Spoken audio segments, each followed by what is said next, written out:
আমার বন্ধুগণ ধরে নেন, আমি উত্তর দিনাজপুর আমার বন্ধুগণ একটা ধর্মসভায় গিয়েছিলাম। আমাদের এই যে হুজুর এখানে বসে আছে, হুজুরের মতো মাথায় টুপি লাগানো, এমনই দেখতে পড়ায়, কিন্তু মানুষটা দাড়ি পাইকা গেছে গা, মাথার চুলগুলা সুন্নত বাবরি, বয়ানের সময় মাথার মধ্যে টুপি নাই। তিনি বয়ান করেছেন, তিনি শেখুল হাদিস বুখারী শরীফ পড়ান, বহুত বড় আলিম ছিলেন, নামটা মনে নাই, কেমন জানি সালাফি নামটা ছিল, আমার মনে নাই, ভুলে গেছি। ওনার মুখে শুনেছি কথা না, এটা আমার কথা না। এ বন্ধু, তিনি বলছেন একটা গ্রামের মধ্যে সমস্ত মানুষ কিন্তু বন্ধুগণ ভালো থাকে না, কথাগণ থাকেনি। সমস্তর মধ্যে কেউ না কেউ একটু দুষ্ট থাকে, খারাপ থাকে। তার মধ্যে একজন আছিল গো একদম জঘন্যতম খারাপ। বলবেন কেমন খারাপ? জীবনে কোনোদিন নামাজ পড়ে নাই, একটা রোজা জীবনে রাখেন নাই, মাথার চুলগুলা মহিলা মানুষের মতো কোমর পর্যন্ত লম্বা লম্বা। আমার বন্ধুগণ, ওই আমার বন্ধু ধরে নেন আপনাদের এই সোনামুই গ্রামের মধ্যে লোকটা আছে, উদাহরণ দিলাম। আমার বন্ধুগণ, ওনার বাড়িটা 10 বিঘা জমিন এরিয়ার মধ্যে, 3 তলা বিল্ডিং। ওনার একজন কলিজার টুকরা সন্তান আছে, 2 জন ছেলে আছে, 1 জন মেয়ে আর 1 জন স্ত্রী, টোটাল 5 জন পরিয়াল। আমার বন্ধুগণ, ওনার বাড়ির সামনে দিয়া যদি কোনো মাদ্রাসার ছাত্র কোরআনের হাফিজ যদি হাইটা যাইত, হাতের মধ্যে লাঠি লইয়া ওই মাদ্রাসার ছাত্র কোরআনের হাফিজ সাহেবদেরকে পিটনা দেওয়ার জন্য, মার দেওয়ার জন্য বন্ধুগণ দাবার মারিয়া দিত। নামাজ পড়ে নাই, রোজাও রাখে নাই, মোচও জীবনে কাটেন নাই, মাথার চুলগুলা কোমর পর্যন্ত লম্বা লম্বা। তাহলে একটু জোরে বলেন তো, মানুষটা ভালো না খারাপ? আরো জোরে বলেন, ভালো না খারাপ? একদিন হঠাৎ করে শুক্রবার জুমার নামাজের পর মাদ্রাসার 2 জন ছাত্র কোরআনের হাফিজ, আমার বন্ধুগণ ওই মানুষটার বাড়ির সামনে দিয়ে রওনা হয়ে গেল। গরমের দিন, তামাম গরম। মানুষটা দেখতে কালো, বুড়িটা ফুলা, চেয়ারের মধ্যে বাড়ির বাহিরে বসে আছে। ছাত্র 2টা যায়।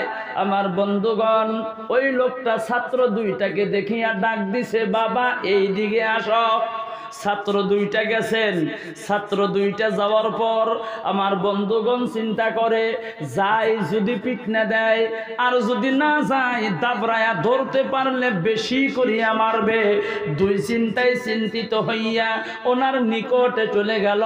ওনার নিকটে যাওয়ার পর ছাত্র 2টার হাত ধরলেন, হাত ধরিয়া বাড়ির ভিতরে নিয়ে গেল। বন্ধু বাড়ির ভিতরে নিয়ে যাওয়ার পর ওনার স্ত্রীকে বলছেন, বিবি গো, যাওয়া কালকে মাছ আনছিলাম, মাছের সবজি বাড়িতে আছে না নাই? বলে আছে। বলে মাদ্রাসা সোনামুই ওমর ইবনে আল খাত্তাব হাফিজিয়া মাদ্রাসার 2 জন ছাত্র কোরআনের হাফিজ এসেছে। এই ছাত্র 2টাকে তুমি আল্লাহর রাস্তায় কিছু খানা খিলাইয়া দাও। আল্লাহর রাস্তে খানা খিলাইয়া দিলেন। লম্বা কথা বন্ধুগণ। ছাত্র 2টা বাড়িতে যায়। আমার বন্ধুগণ, মুরব্বিটা ডাক দিয়ে বলে, বাবা তোমার নাম কি? বলে অমক। তোমার নাম কি? বলে অমক। কি পড়ো? আমরা 2 জনই হইলাম পবিত্র কোরআন শরীফের হাফিজ। জোরে বলুন সুবহানাল্লাহ। আমার বন্ধুগণ, ওই মুরব্বি বলে, বাবা আমার জন্য তোমরা একটু দোয়া কইরো। ছাত্র 2টা রাস্তা দিয়ে যায়। একজন আর একজনের সাথে বলে, মানুষটা বলে খারাপ, মানুষের মুখে শুনি, আমরা আজকে বাস্তবে দেখলাম না না না না, মানুষটা তো ভালো, আমাদেরকে আল্লাহ রাস্তে খানা খিলাইয়া দিল। দোয়া করি গো আল্লাহ, এই লোকটা যে আল্লাহ রাস্তে খানা খিলাইয়া দিল, এই খানা তুমি কবুল করিয়া নিও। আর একটা ছাত্র কোরআনের হাফিজ, তিনি বলেন আমিন। আমার বন্ধুগণ আর একজনে দোয়া করে, আল্লাহ এই মানুষটাকে দিনের জন্য কবুল করিয়া নিও। আমার বন্ধুগণ আর একটা ছাত্র কোরআনের হাফিজ, তিনি বলেন আমিন। এবার জোরে বলেন, মাদ্রাসার ছাত্র তালবিউল ইলম যারা, কোরআনের হাফিজ যারা, তারা যদি দোয়া করে ওই দোয়া আমার আল্লাহ কবুল করে না? করে না? জোরে বলেন। এবার আরো জোরে বলেন, করে না? করে না? আমার বন্ধুগণ ছাত্র দুইটার দোয়া আল্লাহ কবুল করিয়া নিলেন। ছাত্র দুইটা সোনাময় মাদ্রাসায় চলে গেল, মাগরিবের পর পড়ার মধ্যে বসে গেল। মানুষটা রাত্রি বেলায় ঘুমাইছে উপরের তলায়, ৩য় নাম্বার তলায়। স্বপ্নের মধ্যে দেখে গো মানুষটা মইরা গেছে। স্বপ্নে মানুষ মরে না? মরে না? জোরে বলেন। আমার বন্ধুগণ মানুষটা দেখে স্বপ্নে মইরা গেছে। স্ত্রী কান্দে, ছেলে দুইজন কান্দে, মেয়েও কান্দে। স্ত্রী বলে, মইরা গেছে তোমার বাবা, মরা মানুষ উপরের তলায় রাখা লাগে না, তাড়াতাড়ি নিচের তলার মধ্যে নামাও। চারজনে ধরিয়া উপরের তলার থেকে নিচের তলায় নামায়, নামাইতেও পারে না। একটা মানুষ যখন জিন্দা থাকে মানুষটা পাতলা থাকে, মানুষটা মইরা যাওয়ার পর দেখবেন অটোমেটিক কিছু ওজন তার বৃদ্ধি হয়। জোরে বলেন, হয় না? হয় না? আমার বন্ধুগণ উপরের তলার থেকে নামানোর সময় মাথাটা সিঁড়ির মধ্যে মাঝে মধ্যে গুতা লাগছে, এইটাও স্বপ্নে দেখছে। মেয়ে বলে, বাবাকে তাড়াতাড়ি মাটি দেওয়ার ব্যবস্থা করো, বাড়িতে বেশি সময় রাখা যাবে না, বাড়িতে যদি রাখি পেটটা ফুলবে, গন্ধ বাহির হইতে পারে। ছেলে দুইজনে গ্রামের মানুষকে খবর দিল, মানুষ আসিয়া গেল, গোসল করানো হলো, কাফন পরানো হলো, জানাজা হইয়া গেল। এবার কবরস্থানের মধ্যে বন্ধুগণ মাটি দিয়া দিল। মাটি দিয়া দেওয়ার পর মানুষটা স্বপ্নের মধ্যে দেখে ওই কবরের মধ্যে গো বিশাল বড় বড় বল্লা আসিয়া গেল। নাকের মধ্যে দিয়া ঢোকে, কানের মধ্যে দিয়া ঢোকে, মুখের মধ্যে দিয়া ঢোকে, সহ্য করতে পারেন না। আবার কিছু সময় পর স্বপ্নে দেখতেছেন বিষাক্ত বিষাক্ত সাপ আসিয়া গেল। আমার বন্ধুগণ শরীরের মধ্যে পেঁচাইয়া নেয়, এক একটা কামড় সহ্য করতে পারেন না। আবার কিছু সময় পর স্বপ্নে দেখতেছেন ওই কবরের মধ্যে ছোট ছোট ফুটা হয়ে গেল। ওই ফুটা দিয়া রে বন্ধু জাহান্নামের আগুন আসতেছিল।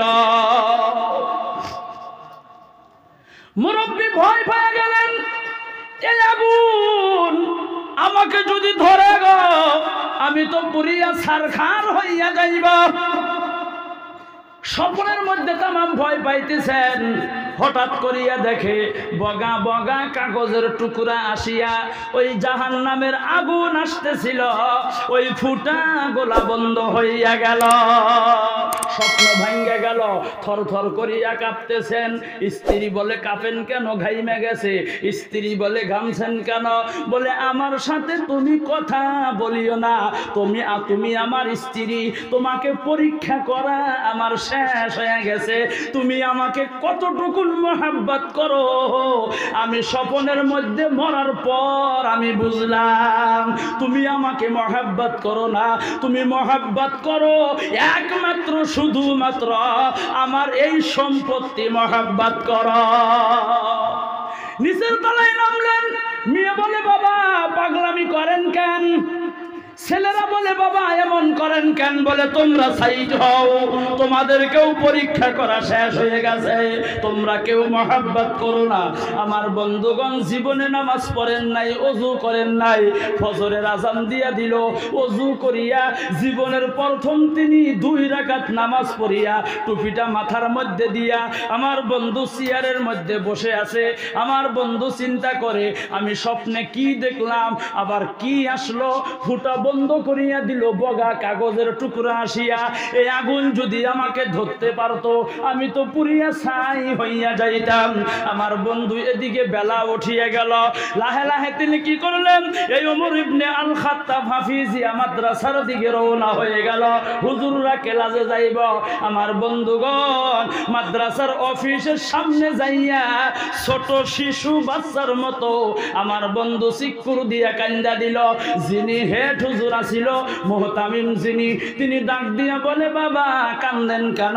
হেড হুজুর মুহতামিম তিনি ছিলেন একজন আল্লাহওয়ালা মানুষ। ডাক দিয়া বলেন বাবা কান্দেন কেন? স্বপ্নের কথা বলেন একটা একটা করে করে খুলে খুলে খুলে খুলে বলে দিল। আমার বন্ধুগণ ওই হুজুর হেড হুজুর বলেন বাবাজি আপনি একটু বলেন তো আপনার জীবনে আপনি কোনো ভালো কাম আপনি করেছেন কি করেন নাই? মুরব্বী বলেন আমার জীবনে কোনো ভালো কাম করি নাই। হেড হুজুর বলেন আপনার স্বপ্নের সাথে আর আপনার জীবনের সাথে কোনো মিল আমি দেখি না, একটু ভালো করে মনে করেন আপনার জীবনে কোনো ভালো কাম আপনি করছেন কি করেন নাই? মুরব্বী ফট করিয়া বলে হুজুর মনে পড়ে গেল যাওয়া কালকে শুক্রবার গেছে জুমার নামাজের পর আমার বাড়ির নিকট দিয়া দুইজন কোরআনের হাফিজ ছাত্র রওনা হয়ে গিয়েছিল। আমি ওই ছাত্র দুইটাকে আল্লাহ রাস্তায় কিছু খানা খিলাইয়া দিছি। বুজুর্গ হুজুর হেড হুজুর আল্লাহওয়ালা মানুষ, তিনি স্বপ্নের তাবির করিয়া দিল, ব্যাখ্যা করিয়া দিল ও বাবাজি আপনি যে আল্লাহ রাস্তায় খানা খিলাইয়া দিলেন এই খানাটা আমার আল্লাহ কবুল করিয়া নিছে। আপনি যে দেখেছেন বগা বগা কাগজের টুকরার মতো হইয়া ওই কবরের ফুটা জাহান্নামের আগুনগুলা বন্ধ করে দিল, এইটা অন্য কিছু না, এইটা হইল ভাত। ভাত হলো বগা বস্তু, এই বগা ভাত বলেন বগা কাগজের টুকরার মতো হইয়া ওই জাহান্নামের ফুটা গলিন বন্ধ করে দিয়েছে। এই মুরব্বী বলে হুজুর আল্লাহ রাস্তায় খানা খিলাইয়া দেওয়ার জন্য যদি আমার আল্লাহ জাহান্নামের আগুনকে যদি বন্ধ করিয়া দিতে পারে কিসের সম্পত্তি করে? আমাকে তো দেখলাম আমার ছেলেও ভালোবাসে না, আমিও ভালোবাসে না, স্ত্রীও ভালোবাসে না। আমি আমার জন্য যদি কিছু না করিয়া যাই অন্ধকার কবরে যাওয়ার পর আমার ছেলে মেয়ের দ্বারাই আমার কোনো কাজে আসবে না। ও হুজুর গো এই যে 10 বিঘা জমিনের মধ্যে আমার বাড়ি, 3 তলা বিল্ডিং আপনি দেখতেছেন, আমার সম্পত্তির দরকার নাই। আল্লাহ রাস্তায় খানা খিলাইয়া দেওয়ার জন্য যদি আমার আল্লাহ জাহান্নাম থেকে মুক্ত করিয়া দিতে পারে ও হুজুর গো আমার স্থবর যত সম্পত্তি আমি আপনাদের এই ওমর ইবনে আল খাত্তাব মাদ্রাসার জন্য আল্লাহ রাস্তায় দান করিয়া দিলাম। ভাই জোরে বলেন সুবহানাল্লাহ। আমার বন্ধুগণ কিন্তু একটা শর্ত বলে কি, আমি যতদিন থাকবো আমি আর বাড়িতে যাইব না, মসজিদের মুয়াজ্জিন হব, আজান দিয়া দিব বলে মঞ্জুর করা হলো। 2 নাম্বার শর্ত আমি যতদিন থাকবো মাদ্রাসায় হোস্টেল আছে বলে আছে, এই ছাত্রদেরকে আমি রান্না বান্না করিয়া খিলাইব বলে মঞ্জুর করা হলো। 3 নাম্বার শর্ত আমার যদি কোনো বেমার হয় আপনারা মাদ্রাসা কমিটির তরফ থেকে আমাকে চিকিৎসা করা লাগবে, কারণ আমি তো জীবনে কোনোদিন আর বাড়িতে যাইব না। আমার বন্ধুগণ ওই হুজুরের মুখে শুনেছি মানুষটাকে সর্বশেষে তওবা পড়াইয়া দেওয়া হলো, মাথার চুলগুলা কেটে দেওয়া হলো। আমার বন্ধুগণ এই মানুষটা যখন দুনিয়ার জমিন থেকে বিদায় হয়ে গেল আল্লাহর একজন খাস বান্দা হইয়া এই দুনিয়ার জমিন থেকে বিদায় হয়ে গেল। এ বন্ধুগণ আমার আমি আর আলোচনা লম্বা করব না। আমার বন্ধুগণ আমি এইবার একজন আল্লাহর বান্দা দেখতে যাই, অনেকের মা নাই বাবা নাই, অন্ধকার কবরে চলে গেল। আপনি মক্কায় যান মদিনায় যান আমার বন্ধুগণ, কিন্তু ওই মক্কা মদিনায় পৃথিবীর অনেক দেশ থেকে মক্কা মদিনায় মানুষ আসে, নাইজেরিয়ার মানুষ আসে আমার বন্ধুগণ, তুর্কির মানুষ আসে, ইরাকের মানুষ আসে, আফগানিস্তানের মানুষ যায়, পাকিস্তান, বাংলাদেশ, ভারত, পৃথিবীর সমস্ত জায়গা থেকে মানুষ আসে, কিন্তু দরদের মা দরদের বাবার মতো চেহারাওয়ালা মানুষ আপনি একজনও পাবেন না।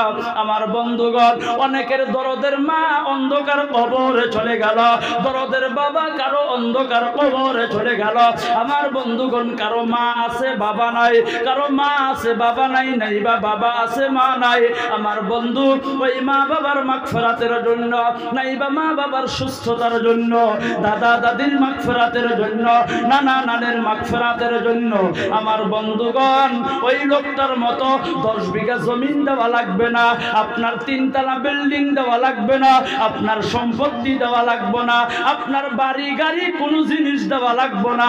মাত্র একজন আল্লাহর বান্দা 10,000 টাকা দেনেওয়ালা। প্রথম নাম্বারে আল্লাহর কোন বান্দায় আছেন গো? আল্লাহর রাস্তে চলে আসো।